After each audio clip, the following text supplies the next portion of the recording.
Hey,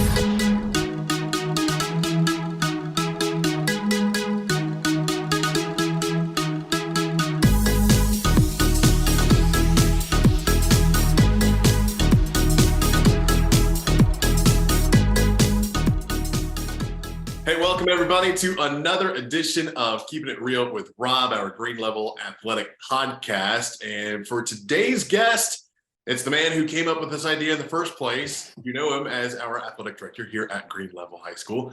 Colin Fegeley, what's up, Colin? Hey, Rob, how are you, man? And let me go back to that real quick. It was a joint effort between the two of us, man. Keeping it real with Rob. You are the star of this show, but I appreciate that. I appreciate the opportunity. We've been having a great time. I can't believe this is already episode 11 of this podcast. So we've been rolling through the end of fall. We've had a great winter season. Now we're getting ready for spring sports. So we'll have some special guests with players and coaches of our spring sports coming up. But we wanted to get you in kind of to break it up. We just finished winter sports season. We're now gearing up for spring sport. We don't really have a break. I mean, basketball finished up last night, and we have soccer scrimmages tonight. So you don't really get a break between winter and spring. But we wanted to get you on the podcast and kind of recap what was a historic winter sports season for a lot of our teams and individuals this winter at Green Level. Yeah, it really was. And what a athletic year it's been so far. But just focusing on the winter, both of our basketball programs had extraordinary seasons. 3 out of 4 years since the school's been open, our women's team has made the playoffs. The men, back-to-back playoff appearances, and a fantastic season for the boys. Certainly a historic season as far as their success and their finish in the conference and a run to the conference tournament championship game. Just incredibly proud of that program, especially after the first couple of years. It was certainly a challenge, and we had some growing pains. Some programs can be a little bit easier to get off the ground than others, and obviously men's basketball is one of those that certainly takes some time to build. But Coach Green and the boys have done an extraordinary job, and we're just incredibly proud of the success they've had. And then that's not to mention all the success that our indoor track athletes had this year, sending more than half a dozen kids to states. Our swimming and diving program has continued their success. This was our best season by far, capped by a men's regional championship and some incredible performances at states, especially from some of our female swimmers and our male relays. Our wrestling team had their best season yet, conference champions of the SWAC. We started our girls program this year, which was great. We had one of the largest, if not the largest, girls team in the county, with 10 wrestlers there. And the girls sent 2 to states, and the boys sent 1, of course. So just an incredible season for our wrestling program. Our dance team was at nationals in Orlando. They represented the school so well down there. Our cheerleading team has had another great competition season, finished second in the conference back in December, and were crowned Wake County champions in their division last month. So just an incredible run for all of our programs this winter, and we're really excited for the spring to get started and to help keep that momentum going. That's it. You took the words right out of my mouth, hoping that the momentum from a successful and awesome basketball and wrestling and swimming, all the winter sports, everything that they did this winter, and now we move into the spring. Remind me and remind everybody, when people think of spring sports, probably baseball, softball, and lacrosse are probably the first 3 that come to mind, but we have other sports as well getting ready to start up. Yeah. Oh, man, you're putting me on the test. And if you ever see my eyes darting around, right across from my desk, I keep a list of all the sports sorted by season. So if you ever see me kind of look up, it's because I sometimes have to remind myself. But yeah, in the spring, we offer 9 different sports. So you mentioned baseball, softball, lacrosse, men's tennis, men's golf go in the spring, opposite the girls that go in the fall. Women's soccer, as you mentioned earlier, scrimmage here tonight with Athens Drive. Their season starts next week. And then, of course, traditional outdoor track and field for the men and the women. And then our newest sport to Wake County, which has been around now for about 3 or 4 years, is stunt, which is a combination kind of cheer gymnastics sport. Think of it almost like a cheerleading competition, but in game form with judges and points and coaching strategy. It's actually really, really cool. And Green Level are the defending county champions. So the stunt capital of Wake County is Green Level High School. So definitely come out and check out our stunt girls this year, because they're returning pretty much the entire team from last year, and they're really good. Are there any other spring sports teams that everyone should be on the outlook for? I know lacrosse last season had a really successful year. Are we expected to be pretty strong again? Yeah, I think all of our teams have incredible potential this year. Starting with baseball, they made their first playoff appearance last year, got to the second round, and lost in a heartbreaker in the second round. We're well on our way to the final 16 in the state. So baseball returns a really good group. Our softball numbers are up, which is great. So we'll have one of our larger softball teams this year than we've had in the past. So excited for their success this year. Women's soccer last year as well made it to the second round of the playoffs. We only graduated 2 seniors off of that squad, so returning 9 starters on the women's soccer team. So really excited for them this year. And you mentioned lacrosse. Both our men and women had a great season last year. Our men made it all the way to the third round of the state playoffs last year, and we're returning essentially the entire team from last year's group. So certainly some high hopes for both men's and women's lacrosse. But the men's team returned a bunch of starters last year, and they seem to have some pretty high expectations going into the season. So we're excited to see both those teams lace them up. Now, for our viewers, if you're not following Green Level Athletics on social media, Twitter, Instagram, be sure to do that. Well, the reason why I say that is because I noticed some photos and videos on Twitter about our baseball and softball teams getting some extra equipment. We're sprucing up the diamonds a little bit this spring. Yeah, no doubt. We've been taking care of our baseball softball team since we opened our very first project as a school. And this is back in the fall of 2019, early spring 2020, right before COVID, was to build dugouts at baseball, softball. The school, when we opened, kind of had a more traditional kind of city park setup for our baseball, softball fields with chain link fences and, essentially open air dugout areas. So that was our first project there. And this off season, with a great deal of help from Coach Patil, who's our JV baseball coach and also a member of our football coaching staff, installed sound systems at both of those facilities, baseball and softball. It's a fantastic system. It's all Bluetooth, wireless, have microphones out there and tunes, and it's going to be a great upgrade to the program and the game day experience for our student athletes and our fans, for sure. Now, you mentioned COVID and how that happened a few years ago, and obviously that caused some delays in projects, and obviously what the teams and athletes, not just at Green Level, not just in North Carolina, but across the country, everyone getting through 2020. And now we're 3 years, 2.5, 3 years removed from that. But some of the lingering effects have been rising costs of a lot of things. And you watch the news, or you listen to the news on the radio. You hear about inflation and how it is just a big impact on everyone's everyday life. We're paying more at gas, we're paying more at the grocery store, we're paying more for a lot of things. I wanted to get your take and ask you, has inflation had an effect in any type of way from a high school athletics standpoint? Like I'm genuinely curious, does a thing of baseballs or a box of softballs cost more in 2023 than it did in 2019? Short answer, yes. No, we are not immune from some of those economic pressures, for sure. And I find that it's a bit cyclical. Just at the start of this year, our state high school association raised officials' fees, right? So we're paying referees more, and those guys and gals certainly deserve it. I think that was a long time coming. But when we're paying referees more, that means that sometimes we have to look at our ticket prices. And as you mentioned before, some of the inflationary pressures on just basic sporting goods equipment, whether it be balls or cloth, or some of the larger pieces of equipment we buy, fuel for our lawnmowers. I mean, it affects everything that we do, right?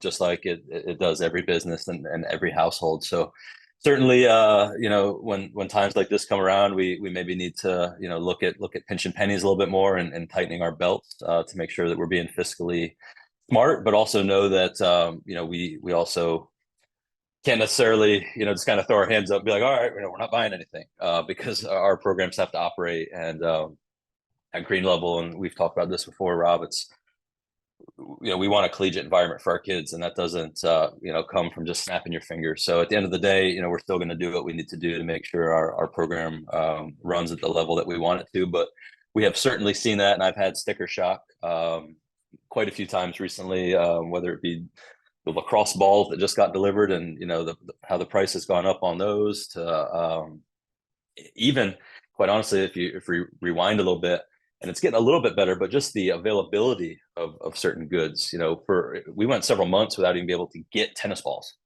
Just couldn't get tennis balls. So we were scrounging everything we could do. Coach was going to Dick's Sporting Goods and just buying them off the shelves, so we could play tennis.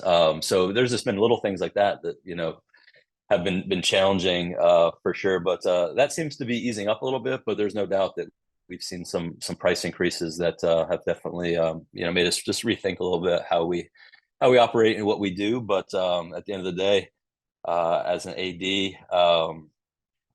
we're going to figure it out, one way or another. We're going to figure it out. We're gonna manage it, and we're going to move forward. So it's definitely something that's impacted us, but so far it hasn't impacted our ability to get what we need and take care of our student athletes the best way we know how. You mentioned another thing that costs more is paying referees and umpires. Yeah. That's another thing in high school athletics, collegiate athletics. We've been hearing for a few years now about how the referee shortage is a serious thing. Is that still a challenge for you as an athletic director? Yeah, and I would probably put it at the very top of the list. It is a great challenge, and it is a really significant problem, not just here in North Carolina or the Triangle, but across the country. Referees work so incredibly hard, and we cannot run our programs without them. Period. Right? It's one of the few things where you can truly say, without these people or without this thing, like, this doesn't happen. Right? So they're essential, and we need them, and we need to treat them better. And that's everybody from our student athletes to our coaches to the folks in the stands. I certainly am supportive of the pay increases that have recently been pushed through, because just like with us, paying more for stuff, so are they, right? Their gas is more expensive to get to the games, and their referee uniforms are more expensive to buy, and everything's a little bit more expensive at the grocery store. So that all makes sense to me. But it is just really, really important that the public at large understand that we have to have these folks in order to run our program. So just how we treat them in the stands is incredibly important. Making sure that they know that they're welcome guests at our school. It could just be the little things when they walk in. As an AD, making sure, hey, could get you something to drink, you need a snack. A lot of these guys and gals are coming right from work. They don't get to eat dinner, right? They're eating in their cars. So some of those things just go a long way to making it, a friendly environment and something that people want to do. And then, of course, just recruiting younger people to get into officiating, I think, is really important, because when you look, and I'm painting with a broad brush here, but when you just look at kind of the age profile of most of our officials, they're elderly folks, right? Maybe they're approaching retirement or they're retired. And you don't usually see, many young ones. So I also am just concerned about, kind of what that's going to look like as the years continue to go on, if we don't recruit, good young officials into our programs. And, I've read the studies and the research and the polling, and, a lot of referees are, got out of the business during COVID, for a variety of reasons, some of them health related, some of them others. But, at the end of the day, it seems to come down to, just fan behavior and pay. And those are two things that we can control, for sure.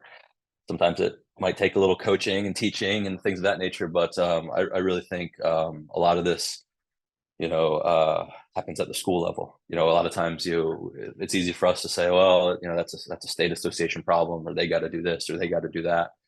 But we can control a lot at the school. We need to make it a place that these folks want to come and work and earn a check and have a good and wholesome and safe experience. We're almost out of time, but I want to ask you one more thing. I'm supposed to ask you about something that you, as Green Level's athletic director, has planned for next school year, and it involves our student athletes getting into games, correct? Yeah. So one of the things that has been not a frustration for me, but something I really wanted to see improve is just student support at games. And we've done a lot of different things over the years. We currently allow same season student athletes in for free to games. So for instance, if you're a basketball player and you want to go to a wrestling match, winter sports, you can get in for free. Well, next year we're going to kind of revamp our process. And this doesn't just impact student athletes. This is the entire student body, right? So the entire student body. We want them coming to support our programs. And it's not just sports. I'm talking fine arts. I'm talking performing arts. We want our student athletes, our students at large, our members of the band, our theater folks, our chorus, you name it, to kind of feel that support and to feel that love. So anyways, speaking for athletics, we do have a plan in place next year to greatly decrease, if not entirely eliminate the cost of attending our athletic events. Not quite ready to roll it out formally yet. I'm thinking April timeframe, and we'll kind of continue to tease this over the next couple months. But if you are going to be coming to Green Level for the first time next year as an incoming freshman, or you are a current underclassman, stay tuned, because there's going to be an opportunity next year for a very, very, very small amount of money for you to essentially be able to attend every single home sporting event at Green Level High School for free. So really excited about that. So more to come, but it will be called the Swamp Pass. So be ready to hear a little bit more about the Swamp Pass as we move forward. But that is something coming in August of 23. We're excited for that for sure. I love it. And again, it's just to enhance every athletic experience, try to get more kids at the games. And I'll say this, from a PA announcer perspective, more fans in the stands, I feed off of that as well. So it's not just the players and the coaches, but it will be pretty cool to see, more kids in the stands supporting other kids. That'll be great. That'd be awesome. Yeah, and that's what we want. I mean, there's a lot of things, nowadays that kids can do after school hours, extracurriculars and jobs and this and that. But we all believe, especially in this building, that, hanging out at school, whether it be doing an extracurricular yourself or playing a sport or being involved in our arts or coming to a game, like, that's a good thing. And our student athletes certainly love it. So we're going to do everything in our power next year, even if it comes at a financial cost, to link back to our previous conversation, to fill the stands and get our students to our games. That's where we want them, and that's where they need to be. So more to come on that. Colin, thanks so much for being our guest here on episode 11 of Keeping It Real with Rob. Again, congratulations to all the winter sports, all the athletes, all the teams. Great historic winter sports season we had here at Green Level, and we're looking forward to seeing what the spring sports teams can do. Absolutely, can't wait, and all the credit to the kids and the coaches. And then a quick plug to you, Rob, man. Having a sports information director has been amazing. It's something I never thought we'd be able to do, at a public high school. So just really appreciate everything you've done and brought to our program, whether it be working the mic or starring in Keeping It Real with Rob and helping us out on social media. You've been fantastic, man. So we're really glad to have you as part of our athletic community. Yeah, absolutely. I've been having a fun time, PA announcing and hosting this podcast, and really appreciate being a Gator, and looking forward to the spring sports season and beyond. Yes, sir. Can't wait. Thank you so much.